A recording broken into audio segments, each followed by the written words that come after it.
three friends get accidentally trapped inside a deadly steam room. Now they must fight to escape, survive, or die inside. Stay tuned to find out what happens next. The story begins with a young girl named Jana, who is traveling in a car with her close friend. The evening is calm, the road is quiet, and everything looks normal. Jana looks at her friend and, with a soft smile, tells him that she likes him. She even says that one day, very soon, the two of them will get married.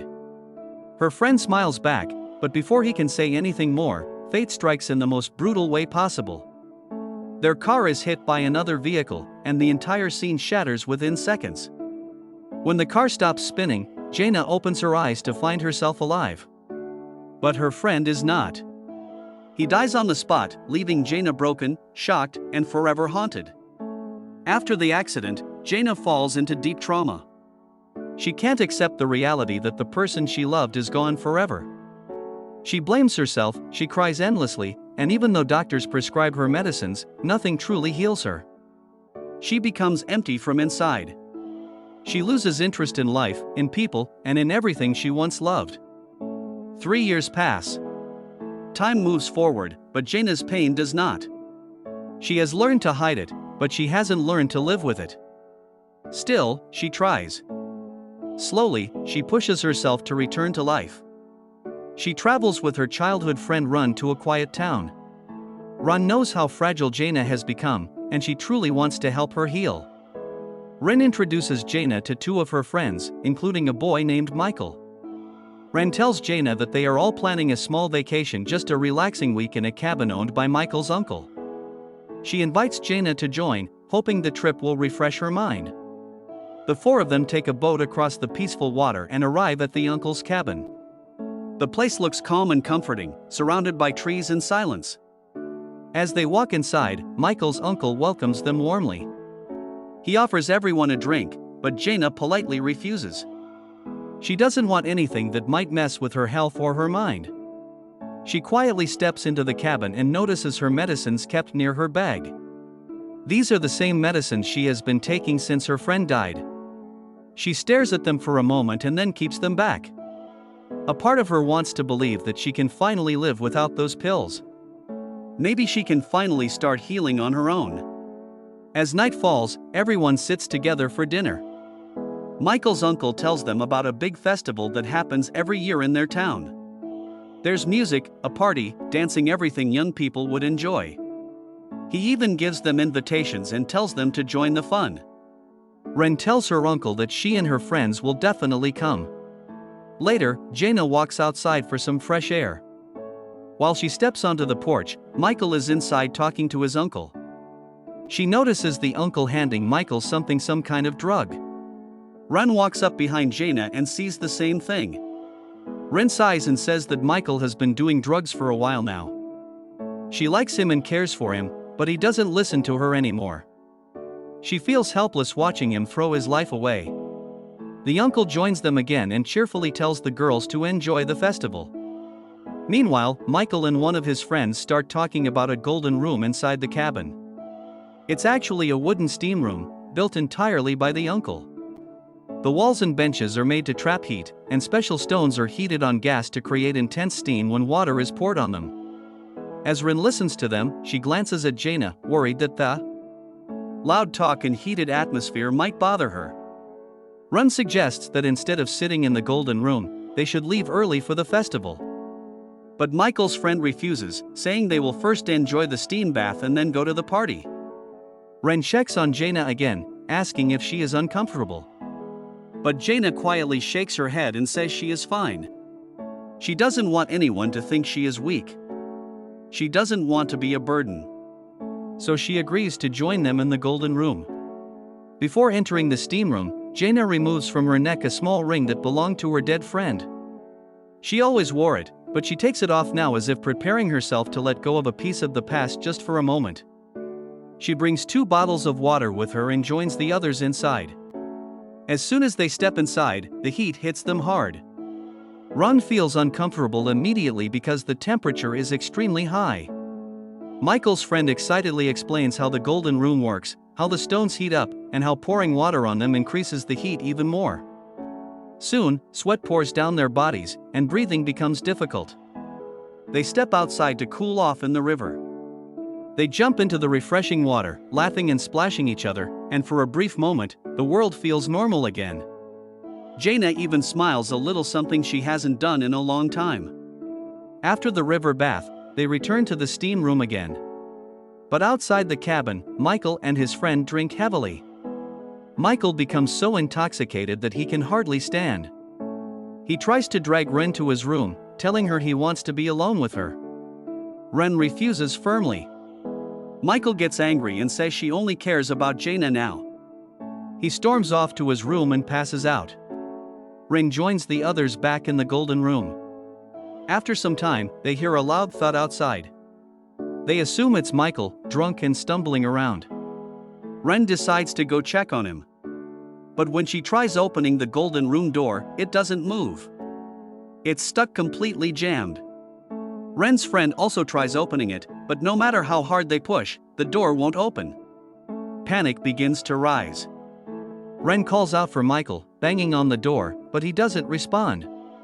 The three of them exchange terrified looks as the heat inside the room slowly continues to rise. Soon, they notice a device attached to the wall, showing the temperature. Ren suggests breaking it to bring the heat down. But her friend quickly stops her, explaining that breaking the device could make things worse by messing up the system and increasing the temperature even more. Ren tries breaking the door's glass with a wooden spoon, but the glass barely cracks. Her friend steps in, lifts a heated stone with the spoon, cools it in a bucket of water, wraps it in cloth, and smashes the glass with all his strength. The glass is so strong that his hand starts bleeding. But he keeps going. Finally, he manages to create a small hole that lets in fresh air. The three of them cling to the tiny stream of cool air, breathing desperately. Through the hole, they notice something shocking. A staircase outside has fallen right in front of the door. That's why it won't open. And none of them can move it from inside. Despite the panic, Ren keeps calling Michael, but her voice doesn't reach him. They start fearing the worst, that the heat will eventually kill them if they don't escape soon. Inside the golden room, the heat continues to rise, making the air feel heavier with every paw. Sing minute. Ren's friend tries to stay calm, but even he knows their situation is becoming more dangerous. Jana looks around in fear, desperately hoping for some miracle to happen. Sweat drips down their skin, their breaths become short, and the room begins to feel like a burning cage. They know they don't have much time. Ren asks her friend how long they can survive like this. He replies that the small hole in the glass is helping them breathe for now, but the temperature will soon get unbearable. They need to think fast. He grabs the same stone he used earlier, wraps it again in cloth, and tries reaching through the small hole to push the staircase out of the way. But the stone slips every time. The stairs won't move even an inch. Ren's frustration rises with the heat. She looks again at the temperature device on the wall and says they should break it. Maybe shutting down the system is their only choice. But her friend panics and tells her not to do it. He's certain that breaking the device will only trap more heat instead of stopping it. Jana also begs Ren not to try anything risky, but Ren is terrified and helpless. She can't just sit there waiting to die. Suddenly, her friend gets another idea. He says that if they destroy the bulb inside the fuse box, maybe it will blow the power and shut down the heating system. It's a dangerous plan, but it's better than nothing. He takes the wooden spoon again, reaches up, and jams it into the bulb. Sparks burst in the room and the lights go out instantly. For a moment, hope flickers inside them. But just as the power goes out, Ren's friend receives a strong electric shock. His body jerks violently and he collapses to the wooden floor. Jana and Ren rush to him, shaking him, calling his name, but his body remains still. Jana's heart pounds with fear, first the heat, now the shock. Everything is going wrong at the same time. The steam room turns pitch black, and the only sound is their panicked breathing. Outside, Michael's uncle is busy setting up stalls for the festival. The dog walks beside him, wagging its tail. The uncle is completely unaware of the tragedy unfolding inside his own cabin.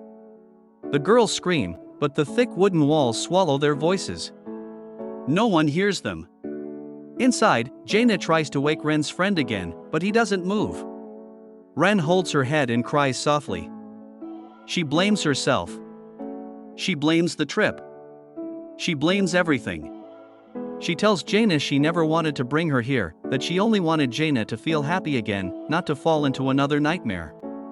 Jana tries to comfort her, but her own mind is breaking under the heat and stress. Their hope rises when they suddenly hear a dog barking loudly outside. Jana and Ren get up and start screaming for help, banging on the door with everything they have. The dog hears them and barks even louder, as if trying to alert someone. Michael, who had passed out earlier, wakes up. Confused and dizzy, he hears the barking but doesn't understand why the dog is behaving like that. He stumbles toward the cabin. Inside the golden room, Jana and Ren scream louder, hoping Michael can hear them. But at the same time, the gas chamber hisses, and the fire inside the steam system rises, swallowing their cries. Their voices do not reach outside. The dog runs back to the uncle and barks aggressively, trying to pull him toward the cabin. But the uncle ignores it at first, thinking the dog is just excited by the festival noise. Meanwhile, Michigan. Al, still half drunk, reaches the party location, but the guards don't allow him inside. Feeling embarrassed, he walks back toward home with the uncle, who offers him a drink. Inside the golden room, things turn desperate. The water bottles are now empty. Their throats burn with thirst. Their bodies feel weak. The air is too hot to breathe. Ren gets up and walks toward the temperature device again. She can't take it anymore. She wants to break it no matter what happens. Jana panics and rushes to stop her. As Ren reaches for the device, Jana grabs a stone in fear and hits her in the head to stop her. Ren collapses instantly. Jana freezes, staring at Ren's unconscious body. Her hands tremble. She didn't want to hurt her. She only wanted to stop her from making things worse. Tears fill her eyes, and she begs Ren to wake up. The heat is frying her thoughts. She feels dizzy, guilty, and terrified. Her emotions explode, and she angrily smashes the temperature device anyway. The moment it breaks, the room responds violently. The heat starts rising even faster. The gas flames grow louder and hotter. Jana realizes she has made everything worse. Outside, Michael and the uncle sit smoking, unaware that 3 lives are burning inside the cabin. Michael complains about how Ren rejected him and how he drank too much. He has no idea his drunken behavior caused the stairs to block the door earlier. He doesn't even remember it. Inside the steam room, Ren's friend suddenly wakes up, but not in a normal way. His mind becomes unstable. He is hallucinating, screaming, and shaking. In his madness, he starts pulling the heated stones apart, trying to stop the heat. As he lifts the stones, a sudden gas explosion erupts in the room. Fire bursts through the chamber and engulfs him completely. He collapses in flames and dies instantly. The force of the explosion blows the golden room door open. Jana sees the opening and runs outside, coughing and choking. She rushes to the fridge, grabs bottles of water, and drinks desperately. Her throat burns, but she forces the water down. She then stumbles to the room, grabs her medicines, and gulps them down. Her mind suddenly becomes foggy. She hears Ren's voice calling her name. She walks back to the golden room but sees Ren's unconscious body standing near the hole she created earlier. But then she blinks and realizes Ren is actually lying on the floor. Everything she saw was just her imagination. The heat and stress have made her hallucinate. Jana forces herself to stay awake. She drags Ren's body closer to the opening so she can breathe some fresh air. Then she breaks the wooden spoon and shoves it into the gas chamber to block the heat from entering. But as she tries to save Ren, her vision fades. Her body collapses beside her friend. Meanwhile, Michael and the uncle finally return to the cabin. Michael notices his friends haven't come back yet.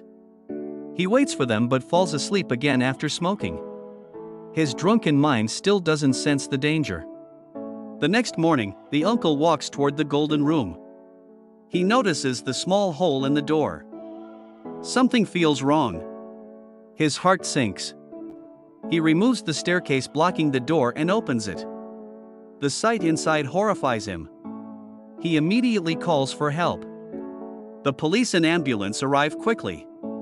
Jana and Ren are rushed out and put on oxygen support. They had been moments away from death. Ren's friend, however, had died from the explosion. The rescuers cover his burned body with a sheet. Michael breaks down when he realizes what happened. He cries uncontrollably, blaming himself for drinking so much, for not checking the door, for letting the stairs fall. He knows his carelessness and addiction cost his friend's life. Ren slowly opens her eyes and looks at Jana. Tears fall from both of their eyes as they hold hands. They survived, but they will carry the trauma forever. The film ends by revealing that this entire story is based on true events. 3 friends were trapped inside a steam room, and one of them died. The story leaves a powerful message: bad habits, addictions, and careless behavior can destroy not just your own life but also the lives of the people you love. Staying away from intoxicating habits is not just a choice, it's a responsibility. The story ends with this reminder, and the screen fades to black.